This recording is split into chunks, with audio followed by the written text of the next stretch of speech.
was making time to wait for more people, but I think they will be coming. So we have to start the session on demand management and energy efficiency in Latin American countries. We have three speakers: Dr.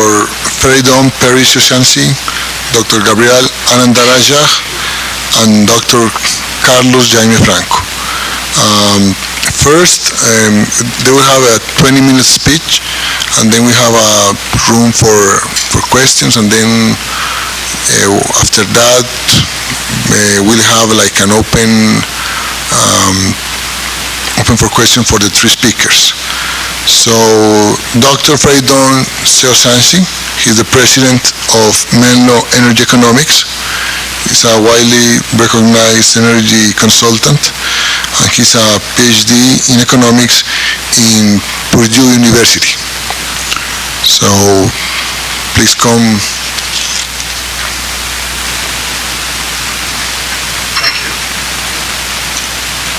Thank you very much, Sergio. It's a pleasure to be here. In fact, I made a slide just so I don't forget to thank the organizers for inviting me. It's a triple pleasure for me to be here. First, because I love Medellin and Colombia, so any excuse I get to visit, and I think Sergio and Carlos Jaime know this. I've been here a number of times and I don't get enough. So give me another excuse and I'll be back next week. Secondly, it's a pleasure to be on the dual plenary, so I appreciate that opportunity. And thirdly, it's a topic that is very near and dear to me. So it's triple pleasure to be here and happy to talk to you. So the topic, as best as I know, we're talking about energy efficiency and demand side management. And I think there's a reminder. Those of you who are familiar with Amory Lovins, the famous guru of energy efficiency, he always talks about energy efficiency. He says it's not only a free lunch, it's a lunch you're paid to eat. So that's what he's been saying for 20, 30 years. And the question is, if it's so good, if it's so plentiful, and it's free, and in fact you're paid to eat it, how come we don't get enough of it? You know, why aren't we getting enough energy efficiency? Why is it elusive? And I think that's a paradox of energy efficiency. So we're going to talk a little bit about that. And to be honest, when I prepared these slides, I wasn't sure exactly what the other two speakers were going to talk about. So I was flying in the dark, but I decided to cover 5 topics. 4 of them are listed, and I'll talk about them in that order, but the last one is sort of what's the lesson for Latin America. So I'm going to talk in general about energy efficiency and demand side management, but try to relate it to Latin American countries a little bit at the end. So, first question is, if you want to control or manage anything, first you have to know what it is that you're controlling or trying to manage. So if you're interested in controlling energy demand, for example, first thing you want to know is what is driving demand. Of course, we don't have enough time to get into that, so I'll be very brief.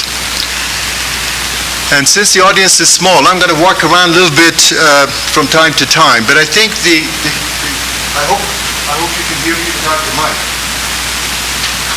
What drives demand for energy is demand for energy services. I think everyone knows that.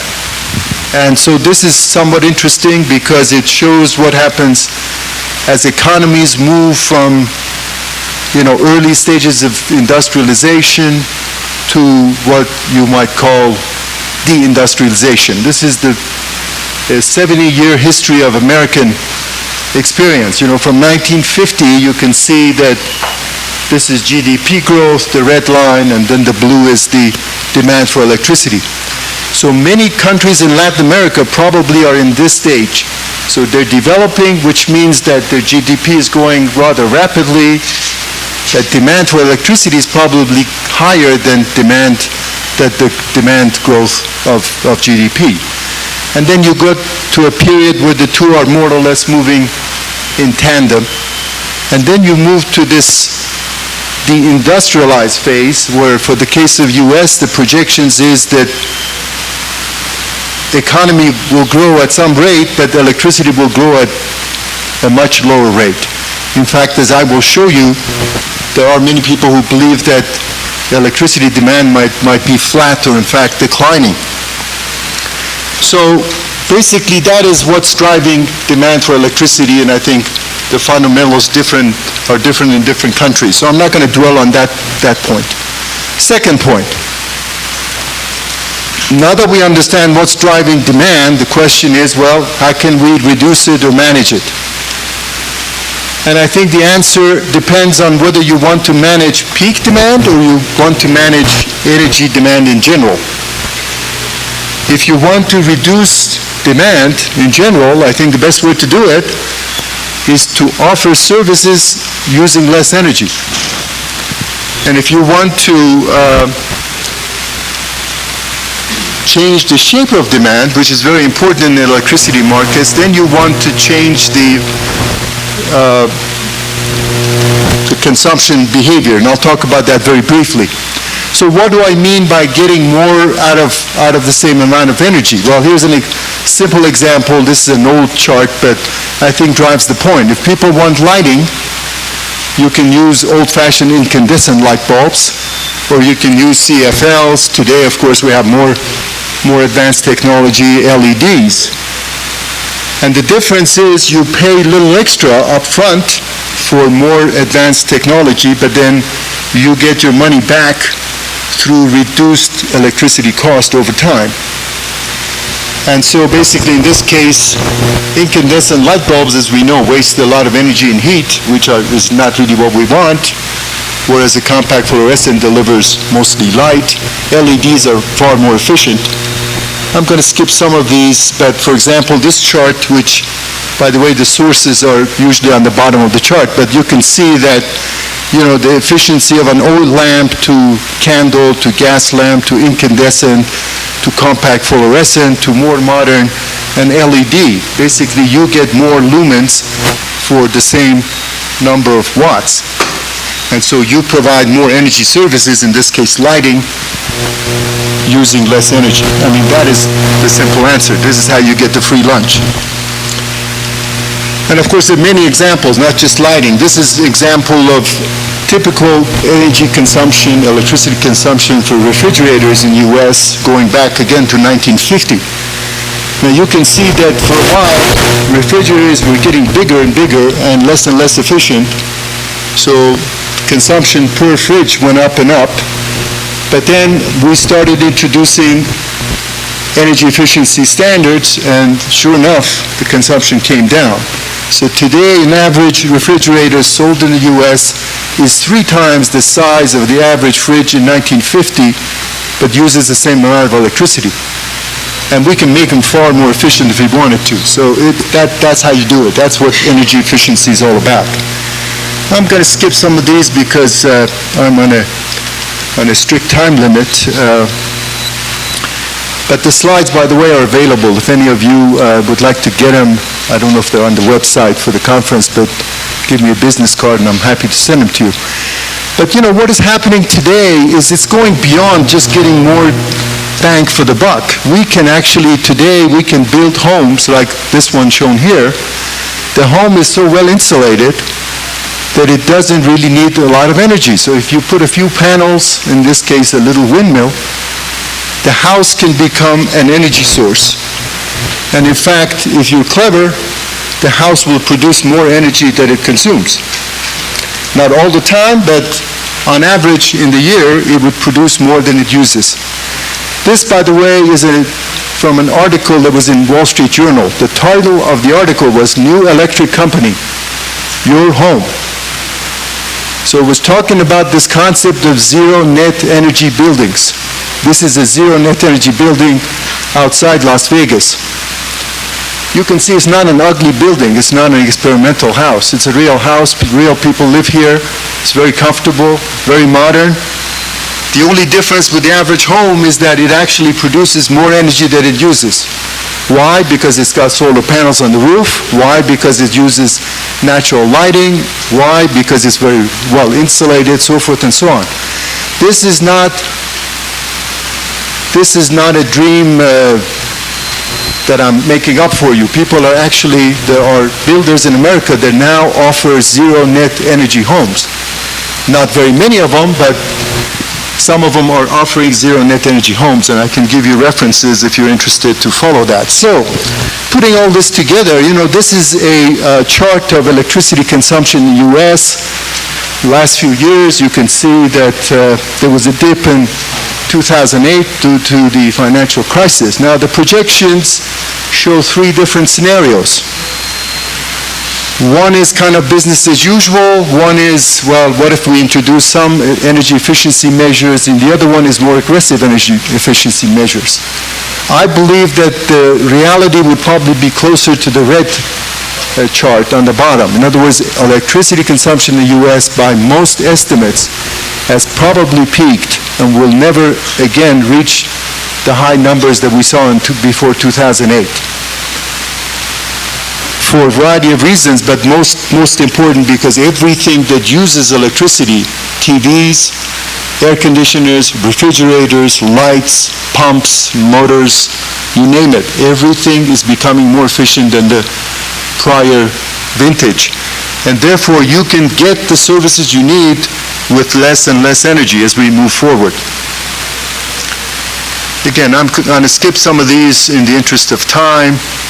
So let's talk about the third topic. The third topic is, well, if everything I say, people like Amy Lovins have been saying this, is if energy efficiency is not just a free lunch, but a lunch you paid to eat, then why aren't we getting enough of it? Why do we have this session talking about energy efficiency? Why isn't it taking place by itself? If it's so nice and so wonderful, so plentiful and so cheap. The answer is, well, number one, it was not a priority to date, and that really applies to peak demand, and I'll show you why and why it's changed. And the second is because utilities, I use that term because it means different things in different countries, but utilities up to now in most parts of the world actually have perverse incentives. They have incentives to sell more rather than sell less. So unless those incentives are fundamentally changed, we're not going to achieve energy efficiency. So let's talk a little bit about peak demand.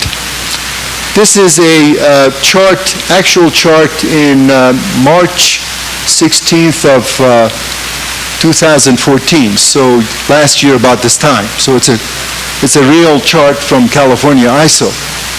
And what is particularly interesting is the blob, the solar blob, the solar thermal and solar PV. And what this does is on many days, particularly in sunny periods in the spring, where demand is low because there's no air conditioning load, because it's still mild temperature, we get extremely sunny days. So you have this huge amount of generation in the middle of the day where it used to be peak demand in the old days. So instead of having peak demand, we actually have over-generation during certain hours of the day. So the system operator actually has a huge problem how to get rid of all this extra generation when there's very little demand. So this is an example that now the system operator and the utilities and everyone else has incentives to actually somehow get rid of that blob of solar PV that happens in the middle of the day in sunny days like this. So what are they doing, for example? One of the things they're doing, I was just at a meeting at the Public Utilities Commission, our regulator in the state of California. They are going to change the definition of peak load. Definition of peak load in California used to be noon to 4, and then it was noon to 6. Now they're changing it from 4 to 9. The official definition of peak demand in California is changing because it has to change, because we have a problem. Why do we have a problem? It's shown on this thing. This is well known as a California duck.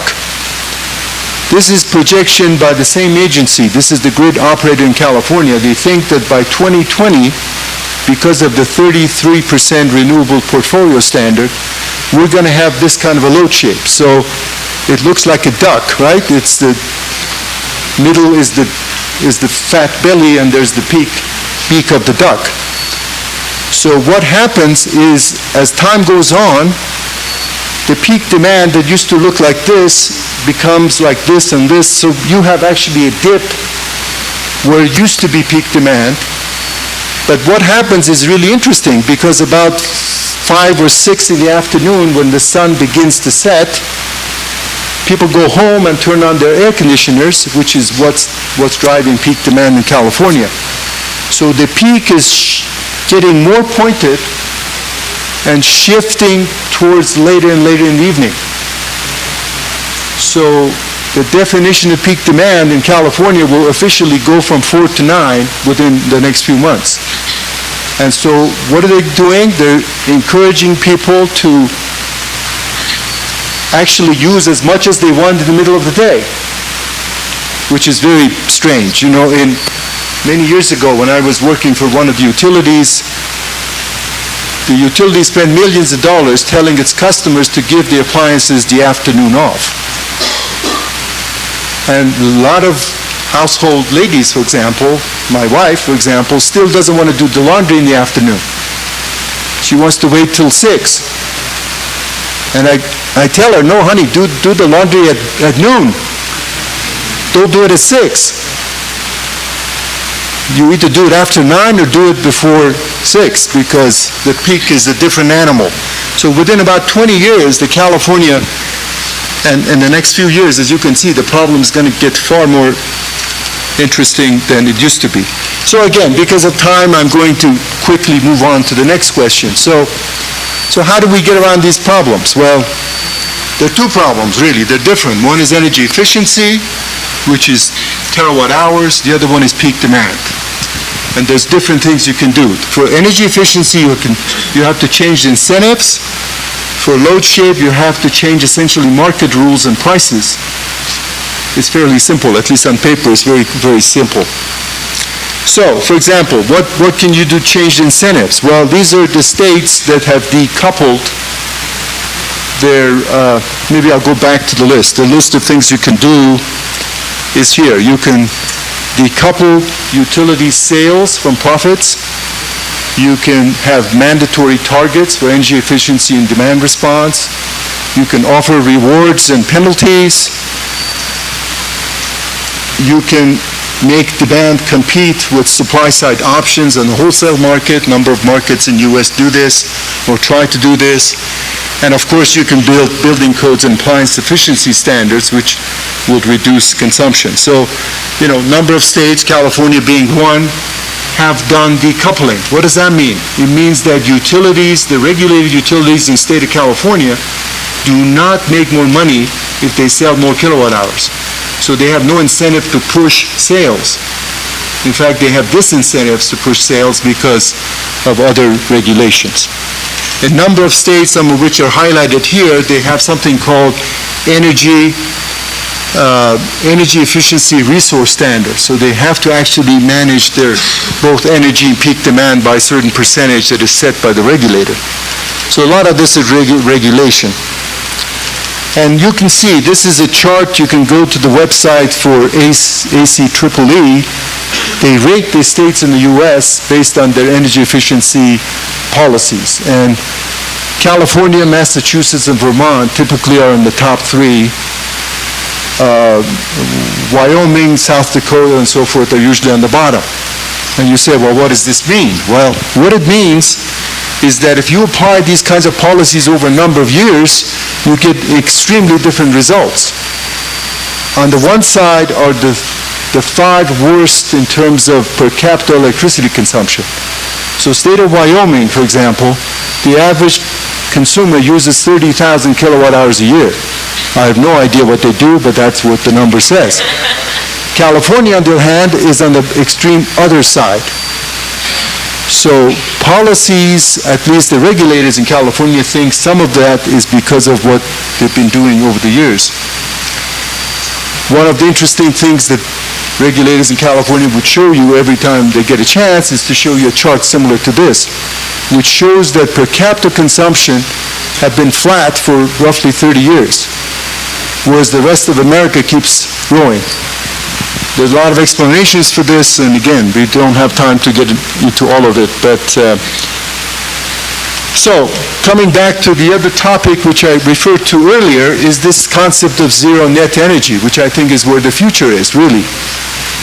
This is the next office building for Apple. Many of you use Apple products. It's under construction in Cupertino. It's a massive building, more or less the size of a Pentagon, and this building is going to generate as much power as it uses. So, zero net energy. This is the campus of National Renewable Energy Lab in Golden, Colorado. This facility is a small community. It generates more power than it uses.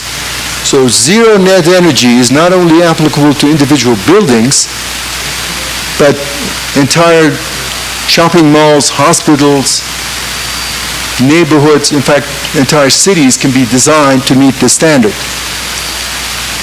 And so takeaways for Latin America. I'm making some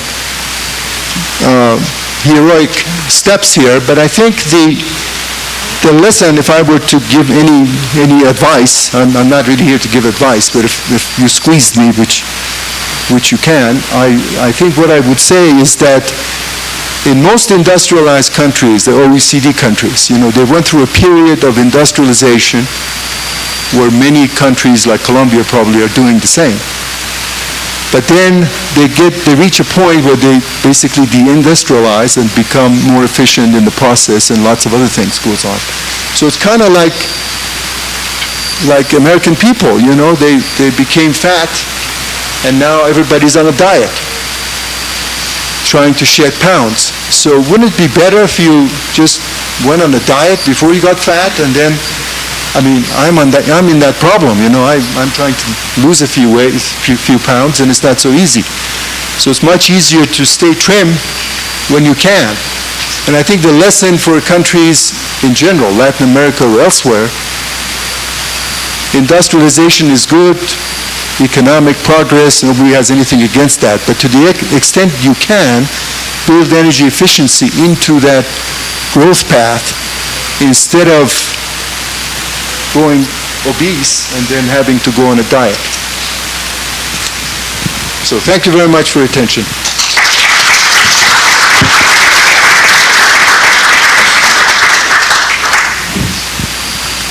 We have a space for one question directly for Dr. Sioshansi, and then we can wait until the final session. I just want to know, how does the curve for a cloudy day looks like in California? How does what? The demand curve. The demand curve? You mean the dark? The dark, right. What is the question? How does it look in a cloudy day? Oh, cloudy day. Wow. Then you don't have the dark. You have a lizard or some other animal. So that's a big challenge. But I think in general, the quick answer is that, historically engineers thought of demand as a given. Supply was fluctuated to max demand, second by second. Now with rich, countries like Germany and places like California, where you have massive amounts of renewables, it's not really practical to manage that entirely on the supply side.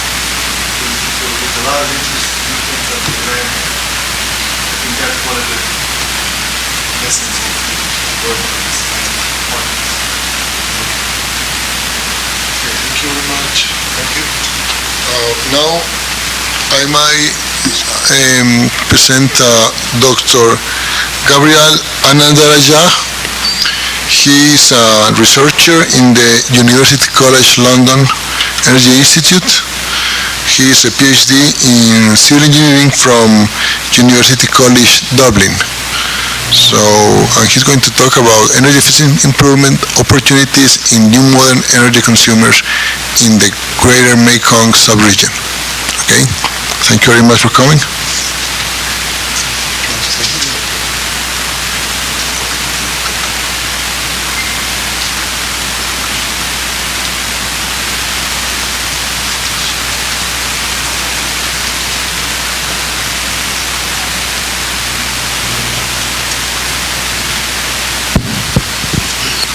Thank you very much, Giorgio. And I also would like to thank to organizers for giving me this opportunity. Maybe I'm not tall enough, so I should come to the other side. Okay, I think Milo clearly explained what is this energy efficiency mean with different products. And also he mentioned it's a free lunch but not taken. I can also show some slides and example like what it's not taken actually. Even though there are some policies and incentives, it's still not taken. Why? So I'm going to focus on a particular consumer group called new modern energy consumers in the Greater Mekong sub-region countries. Well, that is one of the some countries in the Southeast Asia actually. So the presentation will actually introduce the regions, then these modern energy consumers, who are they, then a couple of slides on the policies, energy efficiency policies in these regions, then what are the opportunities at the household level, then we can see what kind of conclusion is there from this. So this is the region, if you see it's China, India, then this is Southeast Asia. If you see the right side, the green line, that is the Mekong River, that flows through, I think, 6 countries: China, Myanmar, Thailand, Cambodia, Laos, and Myanmar. But we are not including China in our study. All the other 5 countries are part of this study. We are focusing on these countries actually. Then we are also focusing on a particular consumer group we defined as a new modern energy consumers. We can see later who they are. So how important these countries? The first thing is, except probably Thailand and Vietnam, Cambodia, Laos, and Myanmar is kind of least developed countries. So if you see the final, not the primary, final energy consumption, Thailand is much higher compared to everybody else. The economy is big, well developed or relatively developed compared to the other countries in the region. But Vietnam is growing at a very high level, but Myanmar is something different. The political situation was something completely different to the rest of the world during the last few decades, but it's coming out now and you can see higher development in the future. Then if you see what happened to the final energy consumption by sector, the red color is the share of the households. So residential sector account actually large portion of the final energy consumption. If you see Thailand here actually, it is Thailand. For Thailand, it is the share is small because it's relatively developed. Then industry and transport sector take large part of the final energy consumption. So the household, and another reason is Thailand mostly use kind of modern energy, that is electricity and gas for cooking. Then the efficiency is high. If you take Myanmar, it's kind of 90% of the final energy goes to the household because electrification rate is less than 30%. So most of the household use biomass, efficiency is very low, then it's a large portion. Then it's also well developed, less industries, less transport option, that's the reason. So this household is very important actually for this, at least for the 3 least developed countries in this region actually. So in terms of energy efficiency policies, the regions it is part of the ASEAN countries. So ASEAN also have some policies on energy efficiency. They have actually several policies, especially in Thailand, there are policies. In other countries also, actually they are in recent years or currently discussing different energy efficiency policy options for the household and other sectors. If you see for the Thailand, they started since early 90s actually, talking about demand side management and energy efficiency options and policies. They also have this labeling program. So in the products, they will have some labels saying what is the energy efficiency standard of this one. Then the consumer can actually choose it, the efficient one over the inefficient one. Then they also recently talk about this kind of minimum energy performance standard. So all the products should meet some certain amount of standard in terms of energy efficiency. That's already kind of implemented in Thailand, but not in other countries.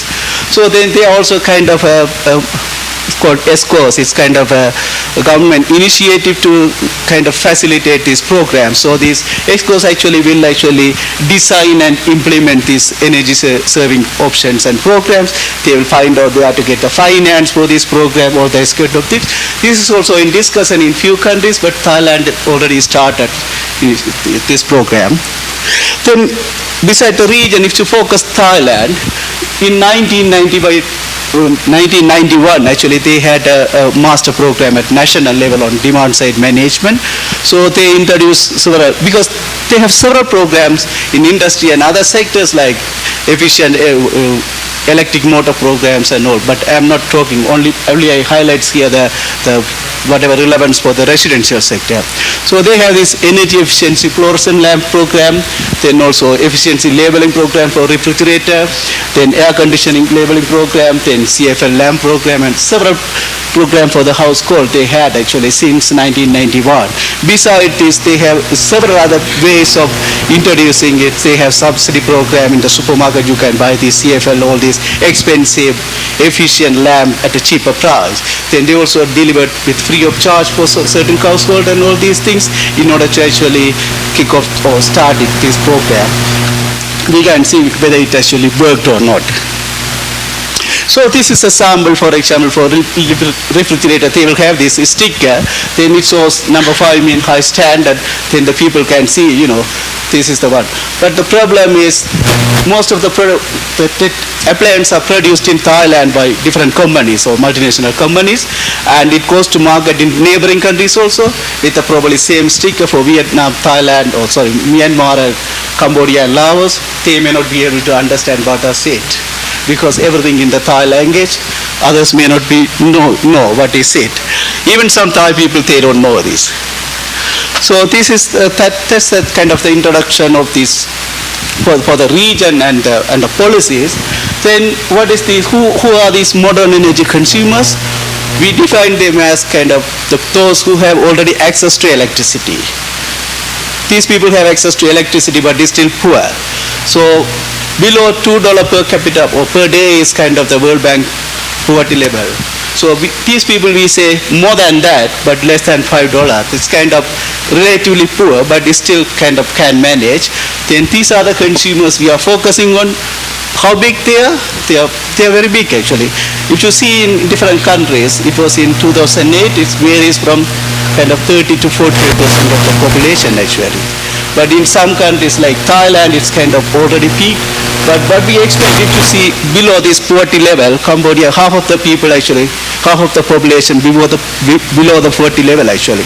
So we expect, due to expected economic growth and development, most of these people will move to this particular consumer group in the future. So they are very important. And if the electrification rate is high, in Thailand and Vietnam almost 100%, so most of these people are also within this consumer group. So how would change this group in the future? Thailand is kind of already peaked, this consumer group. Now they are moving above the $5 range. So that's why we expect in the future the share will go down for this population. Vietnam is currently at peak, slowly will go down, but Cambodia, Laos and Myanmar yet to peak. So in the future the share of this population will increase. So we also expect that these UN Sustainable Development Goals, they are going to release in September. So one goal is actually universal access to electricity by 2030. That we expect most of this population will have actually access to electricity by 2030. Then they are very important consumer group actually. So these are the group then, but other opportunities here. So we had a research project for these countries. We have partners in these countries. Then we did a questionnaire analysis, going to each household and asking what kind of appliances they have, then what is their energy aspiration, what kind of factors actually influence their decision, what are the barriers. We asked several questions, actually over 100 questions in each questionnaire survey. See, these are some findings. Actually, clearly Milo explained kind of what is the difference between the efficiency of this CFL versus in-condition lamp. You can see it. And Thailand from 1990 actually they had several programs for these energy efficiency options and appliances. But if you see from the results, what we found is the red lamp is still some household actually use in-condition lamp even after all these programs. For example, in Cambodia, 37% of the household who we survive actually uses still kind of at least one in-condition lamp. But if you see this CFL and fluorescent lamp, especially in Thailand, 92% of the household at least has one lamp, so efficient one. So the program worked in many households, but still there are some opportunities. If you see Vietnam, still half of the household still use some at least one in-condition lamp. So this clearly says that there are opportunities, even though it is a free lunch. There are some incentives, program, policies, but it still didn't work much. Then what happened to the other? These consumers group, they are not very rich, but they are above the poverty level. So if you see 90% of the households surveyed actually use a TV at least. So then 88% have refrigerator or iron or some, but still not all of them have all the appliances. So they will buy in the future. So then this is how they own. Then what is the condition? What we found on average in the region, at least 75% of the household, those who survived, actually still use inefficient TVs. So it clearly says there are opportunities. So then we asked whether are you willing to pay more. We also explained what is energy efficiency, you can save electricity, bill and all. Are you willing to pay more? The blue color, most of the people said yes, we are willing to pay more if we can save money. The reason, they gave different reason, save energy and environment. This is not in any particular order, but they save cost. They also talk about higher price mean high quality. So this is how people think, the different ways. Then we also see whether it's a matter of who make a decision, whether husband versus wife. If husband goes to the shop, he choose the efficient one or not. So we ask this question, who make the decision? Man, woman jointly make decision. If you see, for example, CFL, whenever they say they jointly make decision, most of the household surveyed actually has this efficient lamp. If you can see here, in those households where actually jointly decision make, actually at least 63% of the household has this efficient lamp. So when the decision is made jointly, then we find something. Then we also want to know whether they understand what does it mean actually. Then we asked, then we took these labels to the house. Then we asked, did you see it or have you seen it? Then 54% said they have seen it. Of those, 64% said it actually influenced their decisions. And someone said they thought this is kind of a 5-year warranty, because this is also somehow they understand it, because we need to do more. Then we also actually disaggregated into man versus woman. So have you seen the label? It's mostly man say, yeah, we did it, or I have seen it. But then we ask, you have seen it, but did it influence your decision? Then the result is mostly women says it actually influenced their decision than men. So men say, oh yeah, I have seen it, but I didn't use it too. But women say, we seen it and it actually influenced our decision. This is something important we have to target actually when we have some policies. So now we know that still some household actually use inefficient product. Then why? What is the reason? What are the barriers? Then the main consideration for the decision is capital cost. Clearly everybody understand. Then the second thing is what we found is lack of understanding. They don't know what is the meaning of energy efficiency. Even if they know, even lack of understanding or information of energy efficient products, even if they know, but they don't know what does it mean, this energy efficiency, saving energy, bills and all these things. Need to actually explain both actually. This is a product, efficient product, then what does it mean, what is the benefit of this? These two need to be done. So once these two done, then they are happy. But the next problem is quality of electricity supply. For example, Myanmar, less than only 30% actually electrified, but even if they don't have capacity to generate enough electricity for them. The voltage fluctuate, during the peak time it goes low, then something happened, somewhere failure, something happened, so the appliances are damaged. Then they say it doesn't matter, high quality or low quality, it's going to last only for a few months. So that is the biggest problem for some countries, especially for Myanmar. This is something important, easiness of purchasing and maintenance. They say, especially in the rural areas, we don't find any efficient technologies. Then we need to go to the urban areas. So if you buy there, if something happened, then we need to again go to the urban areas for maintenance. So this is another problem. We wanted to see, we did a similar survey from the retailers, asking several questions for them. Do you have these technologies? What the customers are looking for? How do you explain? Then I want to show one slide to prove this actually. So we asked the retailer shops, these are the shop whoever sell different technologies actually, air conditioning, lighting, refrigerator and all. Then this shows the percentage of the retailers who actually sell efficient one. So these shops, those who sell AC, only 90% of have actually efficient AC. So this is the problem. This is happening in Thailand, where actually they have this energy efficiency policies since 1990. But if you see Vietnam, not many shops actually sell efficient product. They have those technology, but inefficient one. So this is the biggest problem. So the main problem is not on the consumer side, the problem is on the supply side. Even some of the retailers, when we ask, what does it mean, these labels, they don't know. So this is something we need to do more.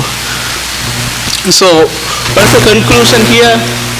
I don't have a separate slides like lessons for Latin America or something, but everything is lesson actually here, because wherever we have a failure, that is a lesson. So what we see here is they have several programs, last 2 decades, especially in Thailand, several programs to actually increase the energy efficiency, uptake of energy efficiency option, especially in the household sector, but we still find opportunities there. So the problem is, then we also found kind of making awareness mean we need to also target women actually, because they actually use the knowledge. Then there are multiple barriers as well as opportunities as we have here. Once you explain the benefit of this, then they are willing to pay more actually. That's the important part here. Once they understand the benefit, they are willing to move. But the thing is, we need to do more on the supply side, not on the demand side. Okay, thank you very much.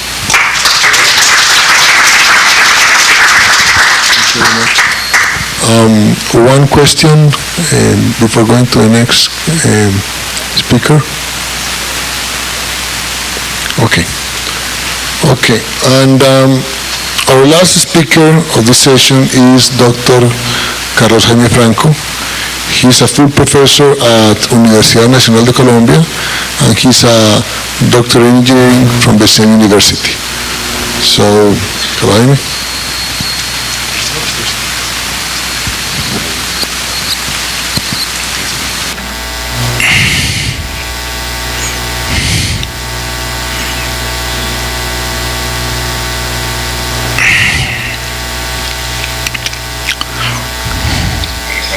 Good afternoon. I'm going to talk about a project that we've been working on jointly with Empresas Públicas de Medellín, the Medellín Public Utilities Company. This isn't just a second.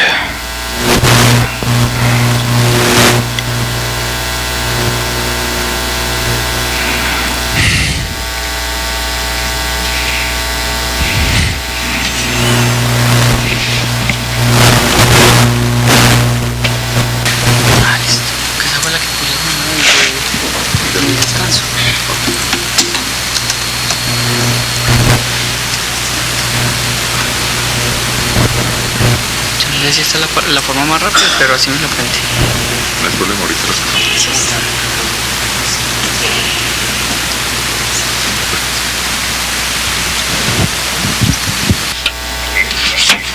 Okay, ready. So This is work we've been doing with a work group from several universities with support from APM and their Center for Energy Research and Investigation. So we're going to talk about the Colombian experience, and I'm going to refer a lot to what Professor Perry showed earlier, but from the Colombian point of view, what's happening. I'm also going to talk from the point of view of the system, how we can see this from the point of view of the system, and what threats and opportunities we would have there. These are the facts.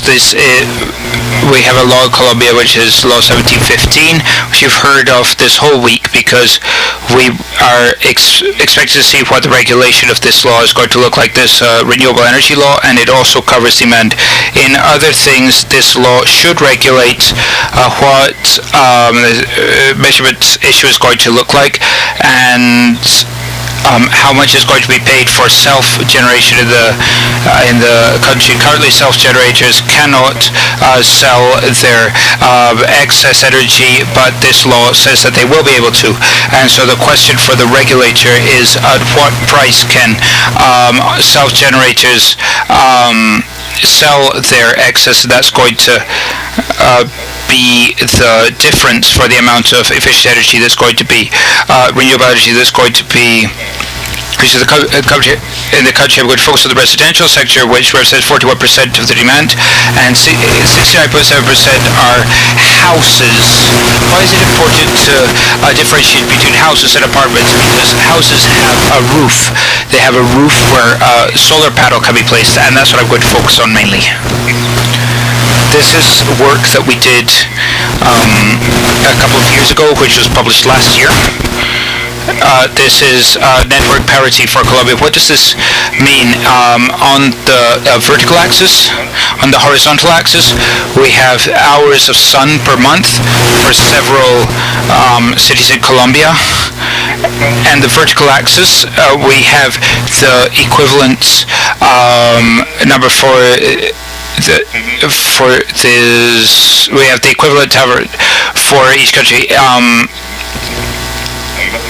And so the sunshine axis gives some specific conditions. We're generating with solar panels with a small solution that partially covers demands, and any lacking energy is purchased from the network at the rate established by the regulator. On this chart in particular, if you look at it, the curve for 2013 told us that there are some cities that are above that 2013 curve. So for all the cities that are above that curve, it was profitable to self-generate with photoelectric energy. The ones that are below that curve are cities that don't have network parity because they have lower numbers of lower amounts of sunshine per month. And this is the curve for 2020. We hope that due to drop in the cost for solar energy, all cities in Colombia should have network parity. Here I have something I want to mention, and it's that since we did the study, something interesting happened here in Colombia, and it's that we had 30% devaluation. What does that mean? That what we're seeing here, rates at 20 cents per dollar turned into rates of 14 cents a dollar. So all of these cities moved automatically from here to here. So given that devaluation, no city in Colombia would currently be under network parity. The fact is that the Colombian exchange rate is a free market exchange rate, and just as we had a devaluation, we got a revaluation. We hadn't had such a massive devaluation in the last 7 years, and this year we had that devaluation. And so some cities would be at network parity at 14 cents per dollar, and we will be at network parity at 2020. We will be at 2027 because the prices of photoelectric energy will continue to go down. So what are the forces that would move this graph? There are I've already talked about the exchange rates, but also the tariff. And tariff has been going up slowly in Colombia over recent years. And so the other thing is how quickly solar technology and storage will evolve. And there what we have is the trend over the last 50 years where we have a law that's similar to Moore's law. And what we find is that approximately every 7 years the cost of photoelectric energy is reducing by half, and that's occurred for the last 50 years. It may become even lower, but we're assuming that rate. Now, it's a business. It's a business for some consumers to install photoelectric generation, but the question one has is that in spite of the fact that that's cost effective, they effectively don't include it, they don't install it, and we don't know what the future dissemination of microgeneration in the residential sector is going to look like. Therefore, we have to take into account several issues. Where are the incentives for that dissemination going to come from? Incentives could come from formal institutions. A law could be issued that gives us net metering, net sales to the network, and that will give us the proper incentives so that in the future we can make these decisions better. There could be a code that will tell us that every house must have a solar panel on the roof. So there are many ways of doing this, but also there's the possibility that in the end there will be mouth-to-mouth and the culture, there will be a habit generated around this, so that by the initiative of the demand itself, a culture of adoption of solar cells will be adopted. But the truth is that there will be a future dissemination that will have a lot to do with what I'm showing you on this slide. One of the possible futures is that we will have dissemination of this kind, but we'll see what that depends on. The fact is that when a user adopts photoelectric energy, nothing happens. When lots of users adopt photoelectric energy, this has serious implications for the systems. One of the main implications is that we add to the rate. The rate is going to be moved because their adopting is also going to change the distribution cost, the transmission cost, and it's going to move all the issues of the electric industry. And I will also have lower adoption costs because I have a more effective solar industry. And the assumptions we use for this model is that we have one home per residence. Home consumption habits are going to change in the next 10 years. What does this mean? That the load curve is going to remain constant from the point of view of the consumption, not from the point of view of production. The photovoltaic system efficiency is the average of efficiency during its useful life, and very important, users don't store. They're not going to use batteries. As I showed you this morning, there are many different possible photoelectric solutions. Users can install batteries or not install batteries, but we're going to assume that users don't store energy, because this has important implications for the system. And this gives us an adoption curve. I'm not going to talk a lot about this adoption curve because this curve may be higher, maybe lower, maybe earlier. Adoption may be earlier, maybe later. And this depends a lot on what the relative costs of photovoltaic energy are related to network rates. It's going to depend a lot on education, how much we educate consumers, or whether we're going to offer users financing or not. There are many users in Colombia that simply won't buy solar panels because they don't have the cash flow necessary to buy them. So is this going to be financed by the government or not? And I'm going to do a parenthesis here to explain what residential users in Colombia look like. We have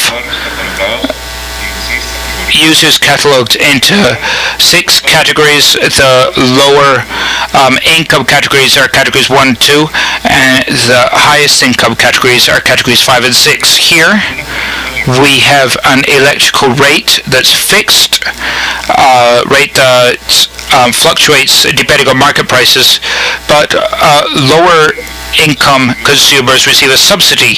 That subsidy is between 40 and 50 for the levels 1 and 2. Levels 3 and 4 pay exactly what the rate says, and levels 5 and 6 pay a 20% surcharge on the rate. This subsidy system is a cross-subsidy. It doesn't close, and the government has to take money from somewhere else to close this, because 70% are on levels 1 and 2, and only 30% on levels 3, 4, 5, and 6. So early adopters of solar technologies will be levels 5 or 6 users. Why? Because they have a higher rate, a higher electrical rate, and they also have a greater financial capacity, and so the system will be even more out of balance. And there, the government should subsidize at least the purchasing of solar panels by the lower levels of income. And here's something that's very interesting. This is done using a financial model to see if the homes with solar panels increase or decrease. And people won't even calculate whether this panel saves them money or not. They're just going to install a panel because their neighbors don't have, because their neighbors have panels. But if nobody goes first, then nobody's going to buy it because it must not be profitable. So we need more education from the government in this area. So let's say that panels come in, and they come in with this curve. What implications does this have for the system? First implication is an implication that Perry mentioned earlier, and it's that a load curve is going to move.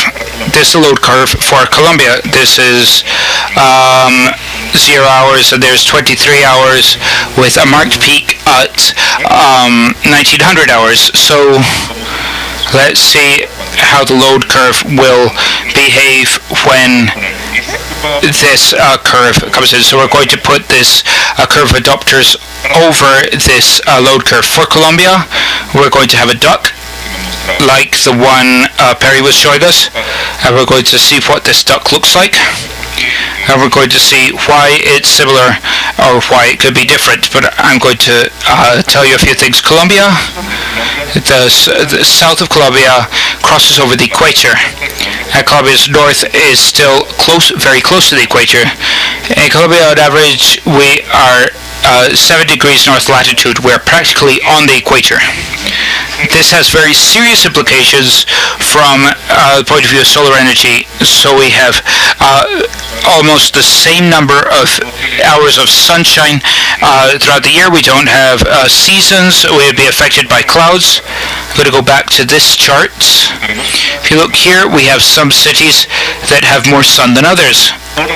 But this hour of sun doesn't depend on the seasons, it depends on cloudiness. So we have some cities that are cloudier than others.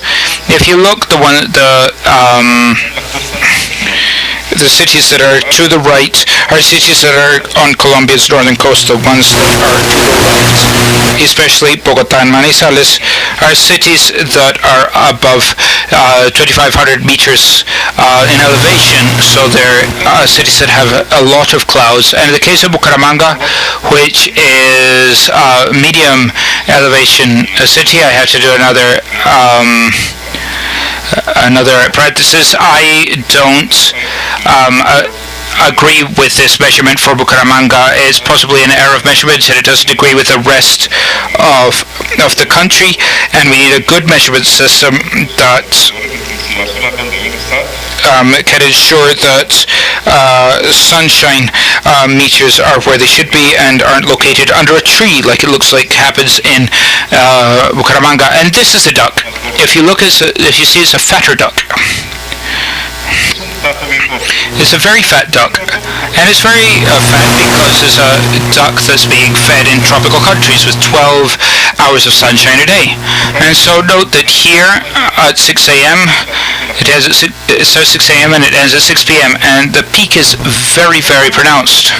And here we have issues.